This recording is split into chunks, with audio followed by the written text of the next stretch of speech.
All right, hey everybody, welcome back to the channel. This is Rob here. It's Smirking Gun. How's everybody doing? I know it's been a minute since I did this, and not literally a minute.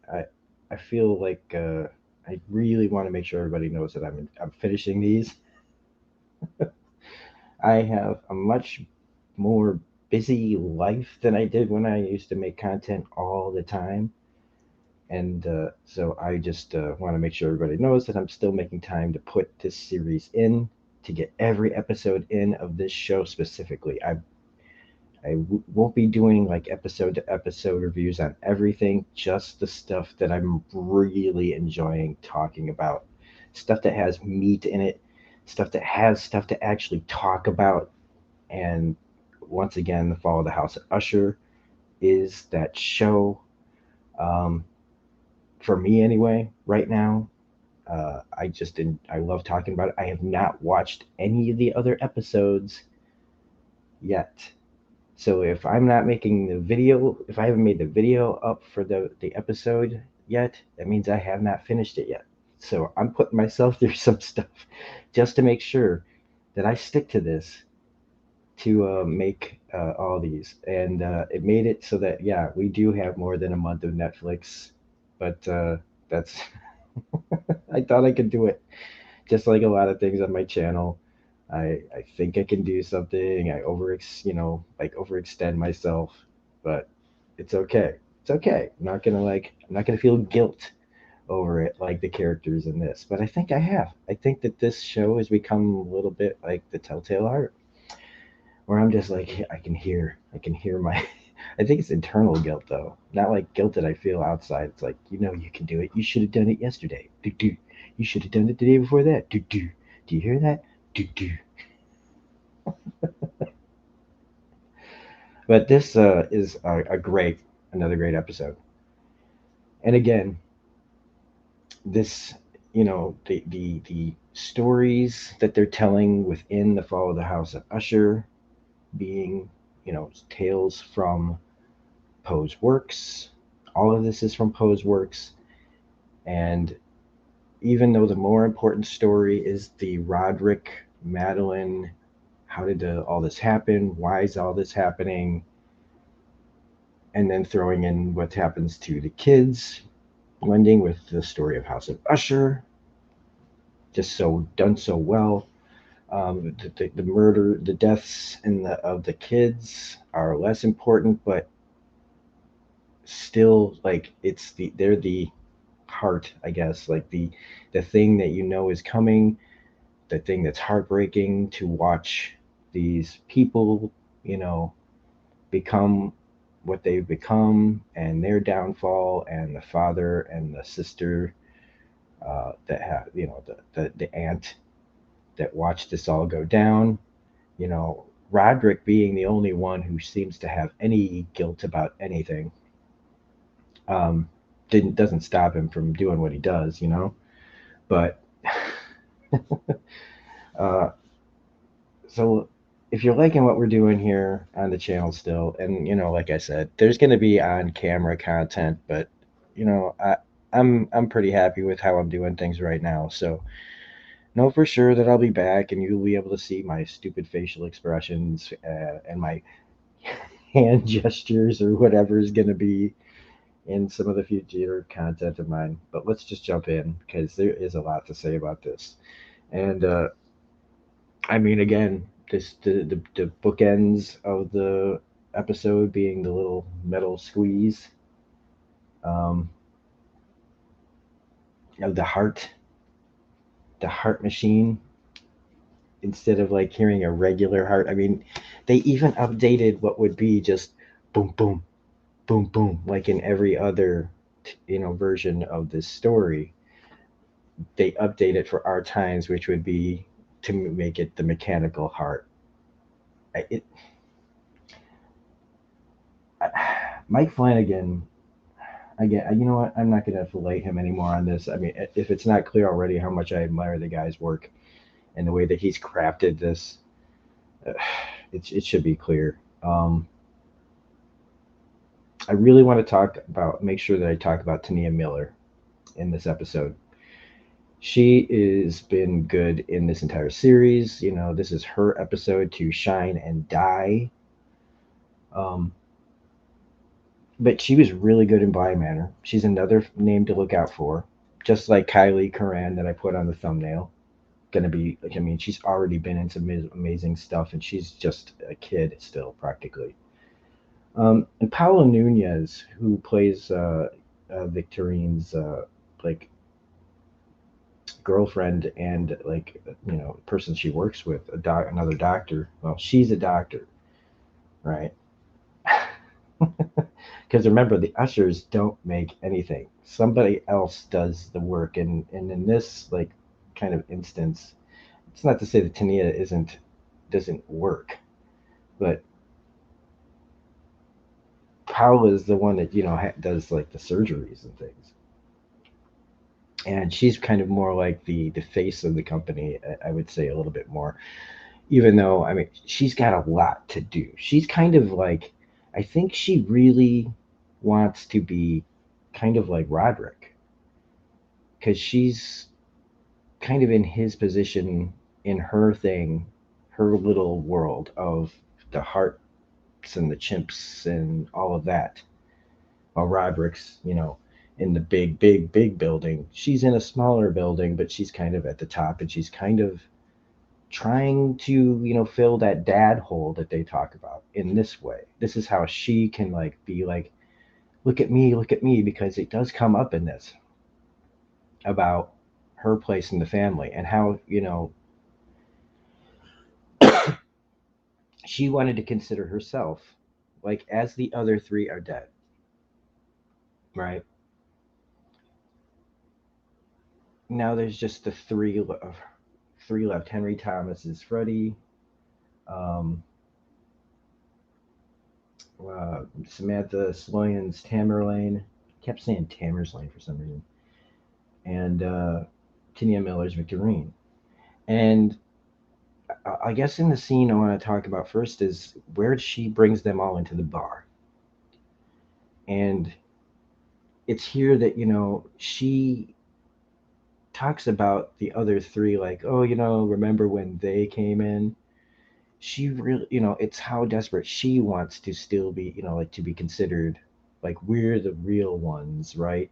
Even though Frederick and Tamerlane are the two original kids from Roderick's first marriage. Kind of like, they're the first kids. They're the original kids that came out, like came first. And anything kind of after that is considered, but to them, right? We're the real ones. They show in this scene that she's still on the outside trying to get in.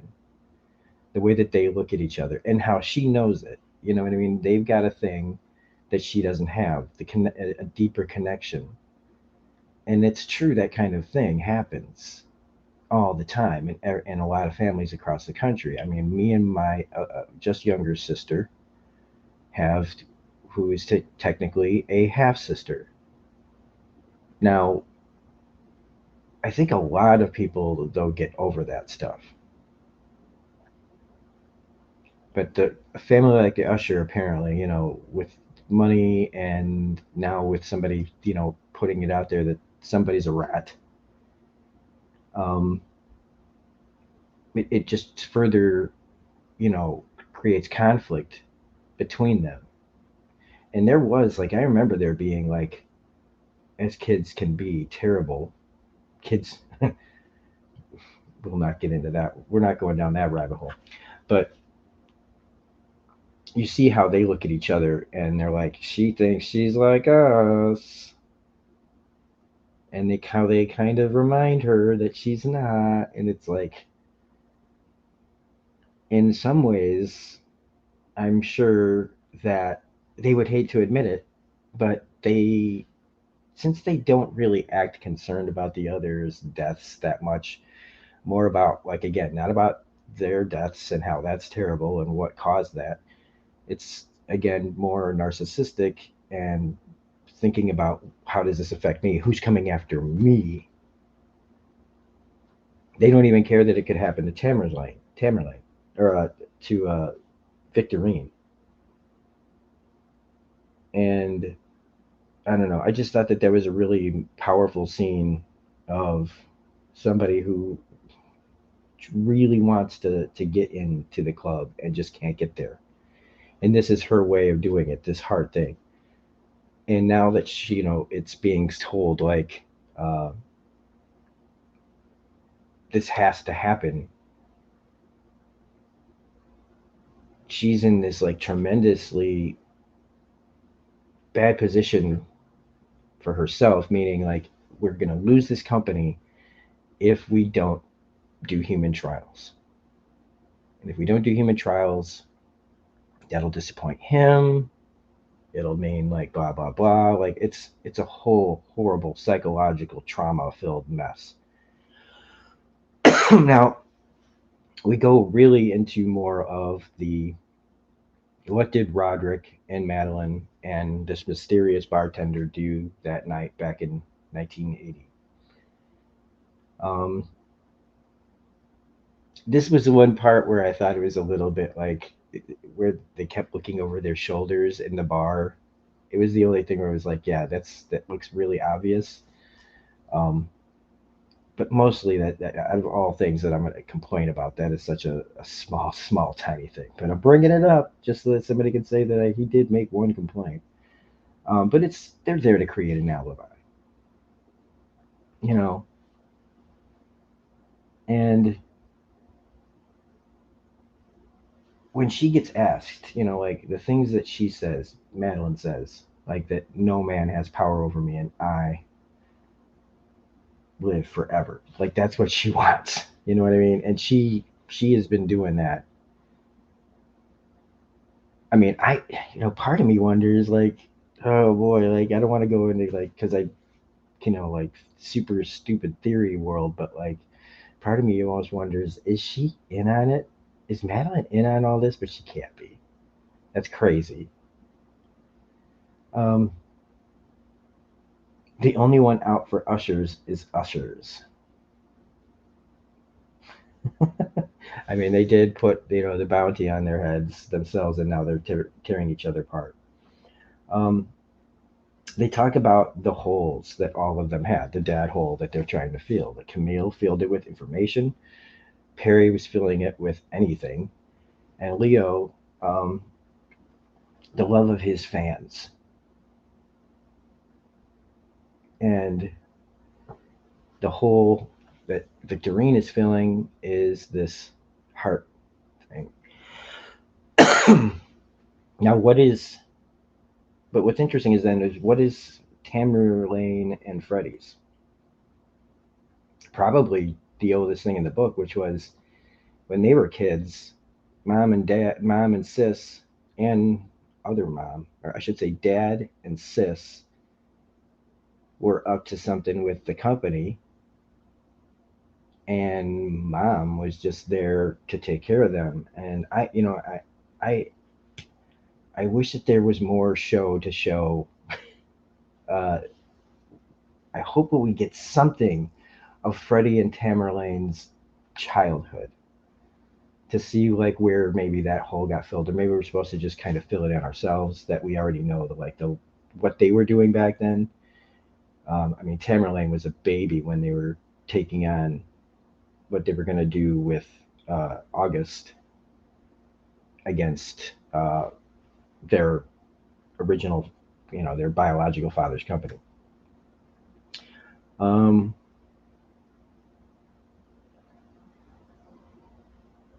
OG Sibs break through the wall, past them.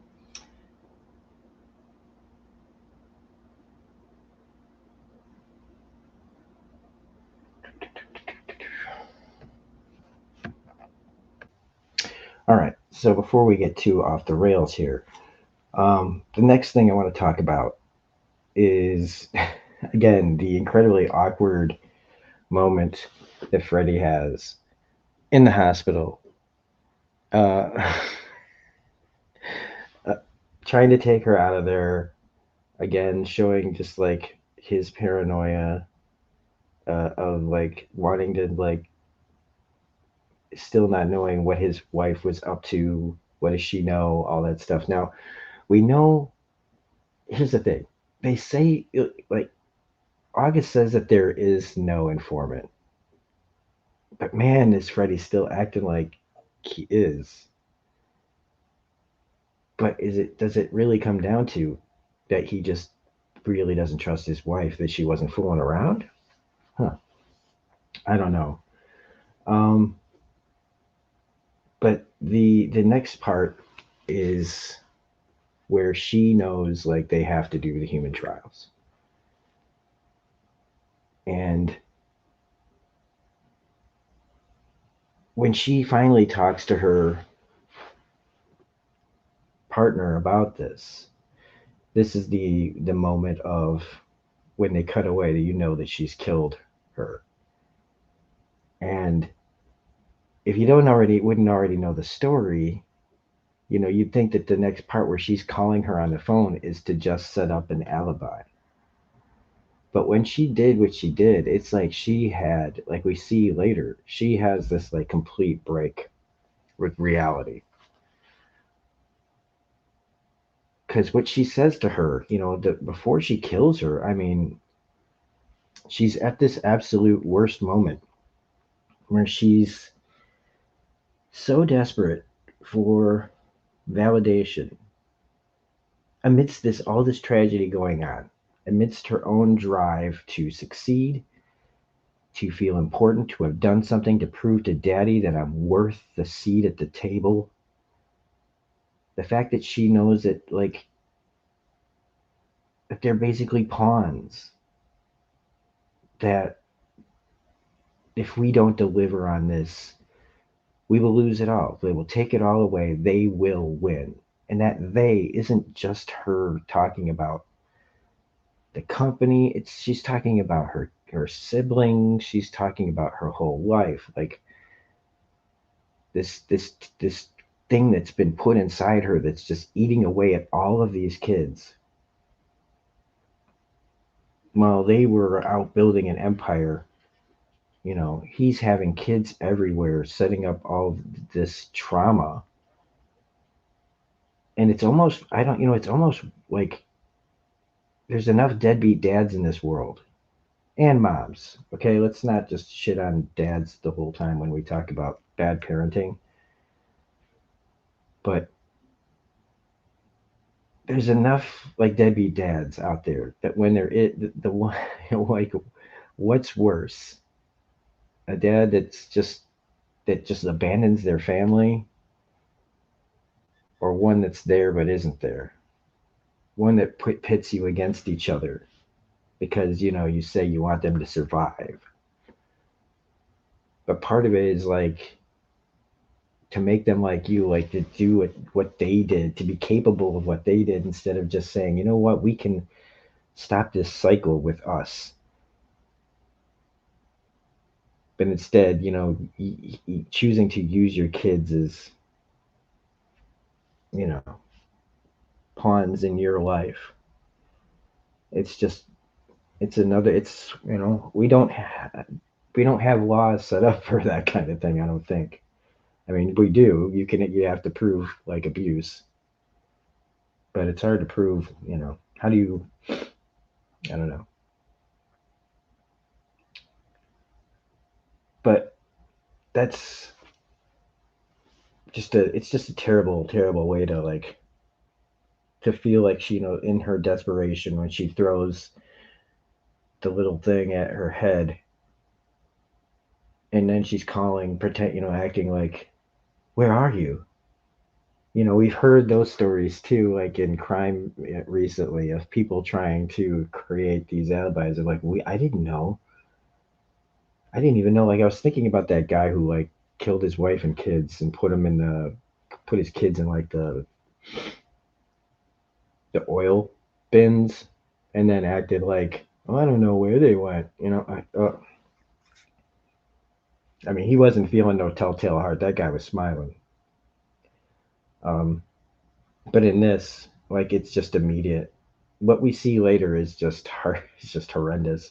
Like Roderick, this is the episode where Roderick gets to see firsthand, like not just the what the hell is happening to my family, but he actually gets to see the damage he did to cause this in the first place.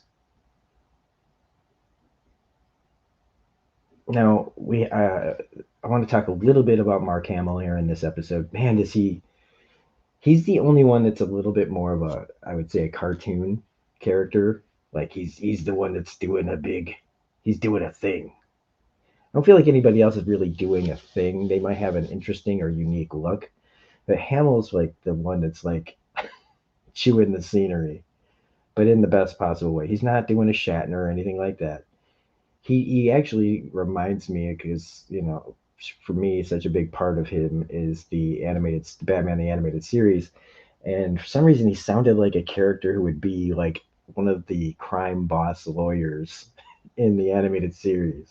For some reason I just see him being able to, like, that character in this, like, I'll take care of it, you want us to, he's the lawyer, but he's the lawyer and the, like, the muscle.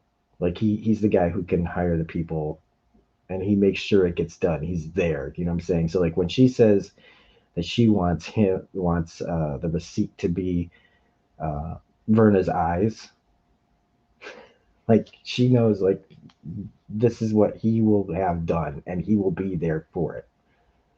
Um, I just love it. But they talk about what leads to there being no informant, the no informant scene. But that comes, I think, after uh, Madeline has her scene with Rufus, and she's sitting there talking about computers and how uh, like the files and all the way that Roderick can be valuable, and she's there to like try to. It's like the she she tries to play it up later like we're just feeling him out, but like she came there with a legitimate thing and he turned it on her that they know all about them. They are the office, like fairy tale story, but not like fairy tale of the boss knocks up the secretary, has kids, and then the secretary loses her mind and kills him. They all know about him, and after this scene, because I mean the guy says all these terrible things to Madeline, and she just sits there, listening, giving him nothing as he says horrible, horrible things to her. We cut to their kitchen and they're talking about, oh, there's just this is just a man. This is a man doing this. And you know that when you realize that August is in the room and he's a part of this, and he's like building them up, talking about how he misjudged you, you know, he's in this with them to take this all over, and then later becomes their enemy after all is said and done. And in the scene where they talk about this, like who's the informant after all is said and done, who's the informant? He says there wasn't one. I just did it to rile you up, to make you guys mess up. And he's like adamant about saying, like, but if I didn't know your kids were going to start dying. And even in this scene where he tries to bait August, like it's like, yeah, you're getting here in the mud. We like, you're like us now. Like, he's overjoyed at like at, almost at the feeling of tainting somebody else, to spreading this thing, this sickness of just greed. It's just so like spiteful. It's just amazing. Um, Now, there's an interesting thing about another heir brought up. Is that who Verna is? The lost child? Like, did he sleep with the bartender Verna? I feel like that's too simple, but who knows?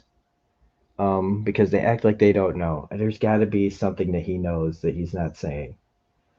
And that'll be revealed. It has to be. Um,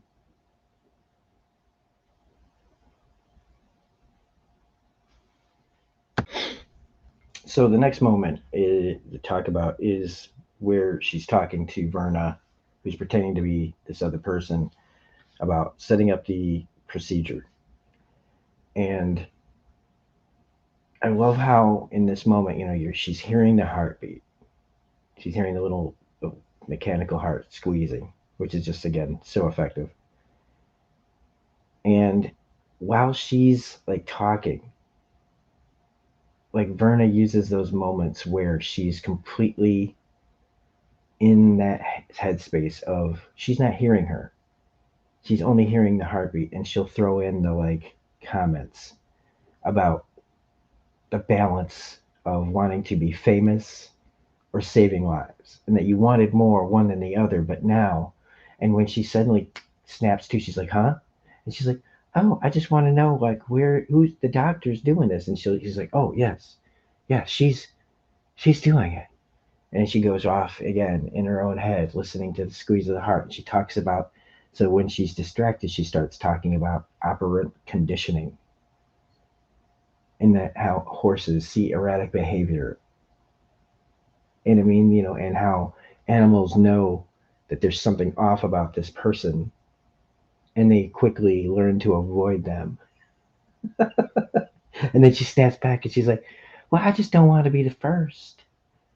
Make sure that the doctor is on board with all this." And then she's backed into her freaking corner and she just snaps out and she's basically like alone looking for this heart and calling her on the phone telling her that she'll give her whatever she wants. And again, from the outside looking in, you'd say she's calling like if in a courtroom, right? They get the phone calls from the message machine and they go, "Look at how concerned she is.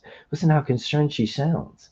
Even though it's because she's had a complete mental break. She doesn't even know what she's done. She doesn't even remember. And if she does, she's so deluded that she believes her own lie. But in my opinion, she's had a complete break with reality that has very few lucid moments now where she's just kind of like, she's having this interview. Then she blacks out and she's torn apart the whole office. You know what I'm saying? Like that person's just desperate to find the noise and hear the noise and make it all stop. Now, this next part, um, where Frederick has his daughter there, who has Lenore, and they're bringing their mother home, his wife. And this is an interesting scene because it says a lot about Freddie. Because Freddie, all right, I don't want to assume what this character is, but from the outside looking in, and from my perspective, is that he's talking about trust. Doesn't trust his wife. Doesn't trust all this. Doesn't trust the people. Don't trust anyone. Everybody's out to get you. We're like royalty. Everybody wants to bring us down. He's basically becoming his father with how he's talking to his daughter and how he's telling her to operate in the world because of who they are, what people are jealous of. But he's the one who's operating like a liar, though. Like he's accusing everybody else, and there are people hiding things from him, and there are people lying to him, but he's lying too, and it's the pot calling the kettle black situation. He does it very well, and the mannerisms he has, and like I said, I don't want to assume that this character is closeted, but he's certainly acting as it. Like his performance comes off that way, to me anyway.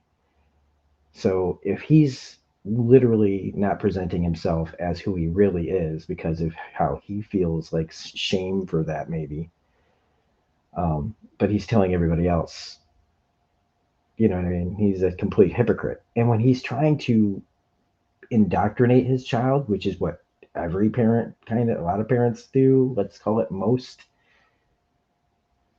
um, she's looking at him like when he'll bring up something bad about the mother, she kind of is throwing it away. And she sees there's something wrong with all this. And that's good that she's still like, yeah, sure, Dad, kind of look on her face. But after enough time, that can get whittled down. And in some ways, it's almost better that if these people can get away, if she can get away from these people. But the story of Lenore, I don't know. I don't know. I don't have good thoughts about where this is headed for her character, but it's still a really powerful scene where you see somebody creating the same sickness in their trying to like passing it on to their children, how it just keeps going, the cycle of this over and over and over again. And you see how in the real world, like these same mistakes, these things that get passed down, this hate, this whatever it is, just never ends. And we see it in the world, we see it happening now all over the place. And it's just when you see it like this, it just saddens. It's just sad. It's powerful, but it's a reminder that it's happening every day, every second of the day, all over the world. We are poisoning the wells of the kids in their minds. We're telling them all sorts of terrible things to get them to down to our level, to keep hatred and other things going forever and ever and ever. And we don't even know why.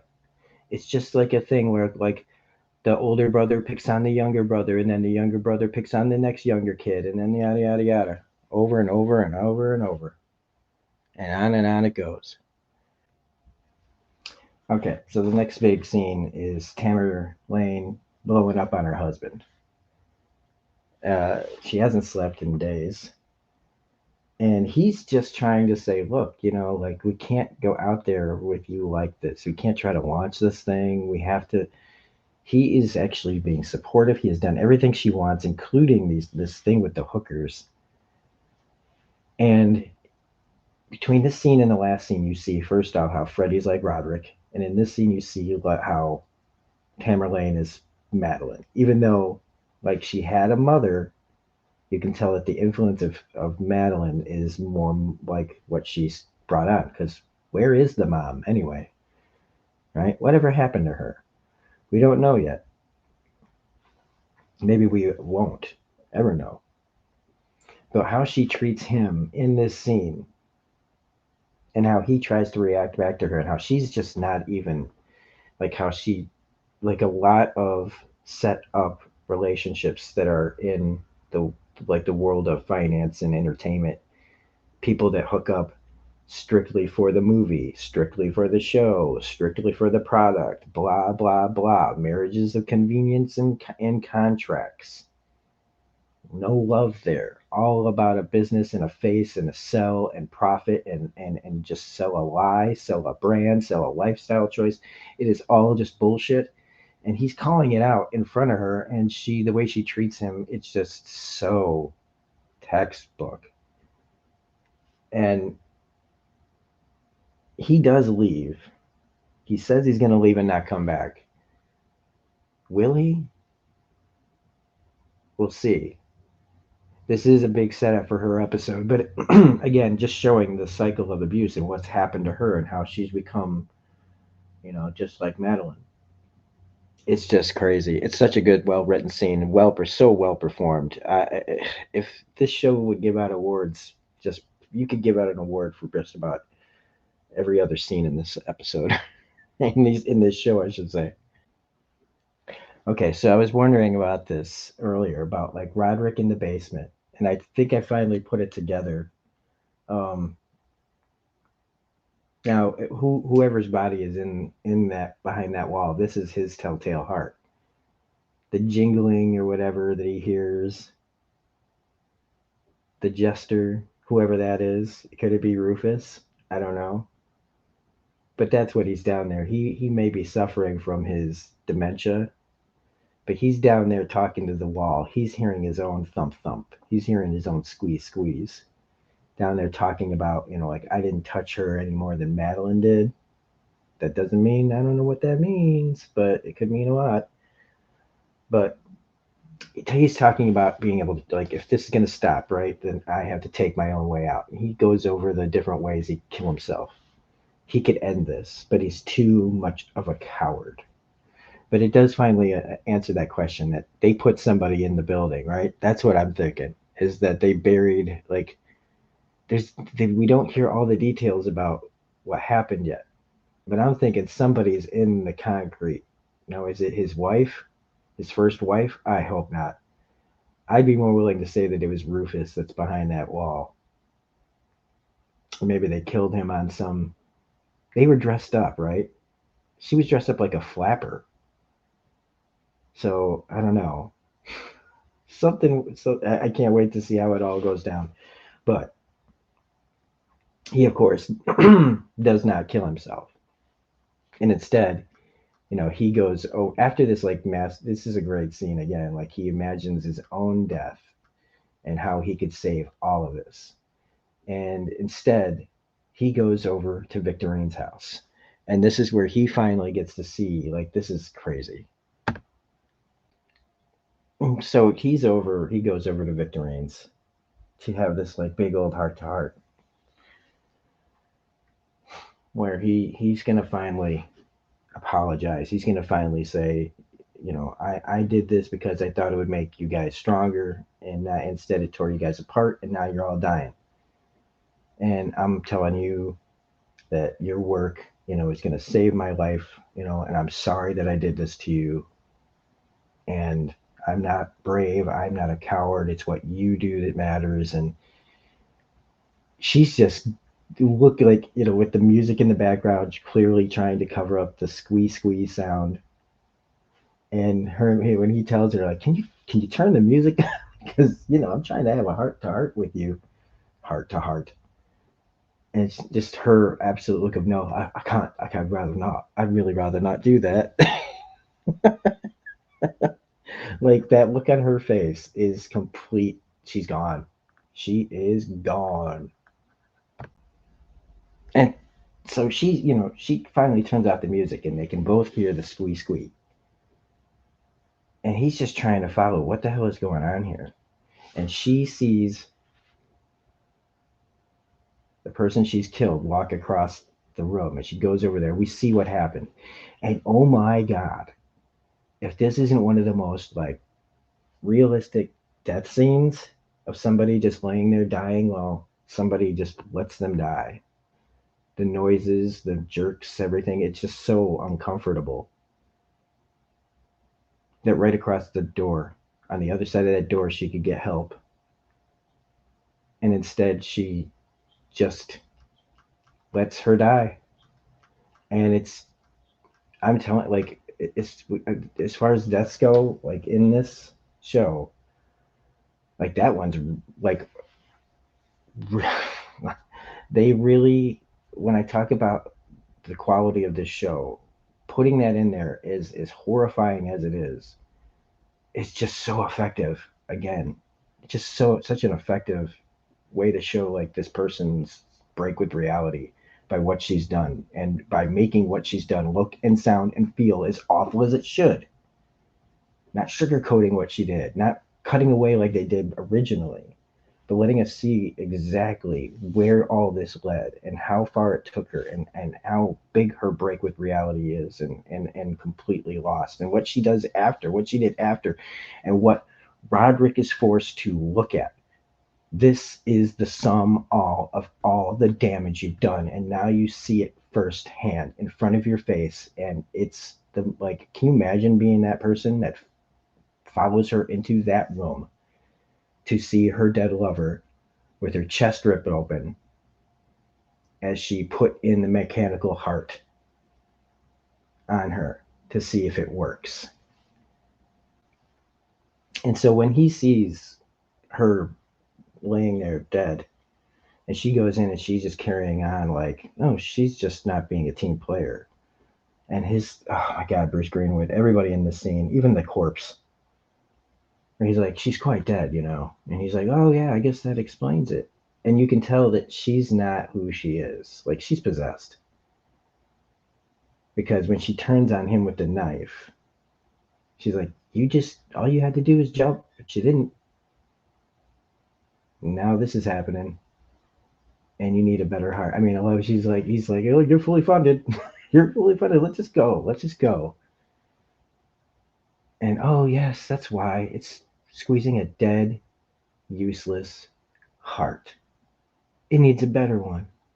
And when she stabs herself, and she's free, and she comes to, right? And her daddy at the end of like, and him just looking down, shaking, and you see the heart, and that's it. Masterful, masterful. Another fantastic episode, and I don't even, I can't even begin to tell what's going to happen in the next episode, other than it'll probably have to do with sleep deprivation because Tamerlane hasn't slept in horror movie long, as her husband put it. So anyway, we will be back as soon as I can with episode 6 of this show. I hope you're liking this. I'm trying to get better at getting back into the flow of these. It's hard to find time to do it. This one I've had the notes forever. So if there's a lot of like ums and ahs, it's because I'm trying to remember how I felt while I was watching it. I even have been trying to watch it again to try to get that feeling back. My content's usually better when it's fresh, so I'm hoping to record episode 6 as soon as I'm done watching it, so that there's a better flow to these videos. So anyway, thank you for listening, and I will see you on the next video. Bye.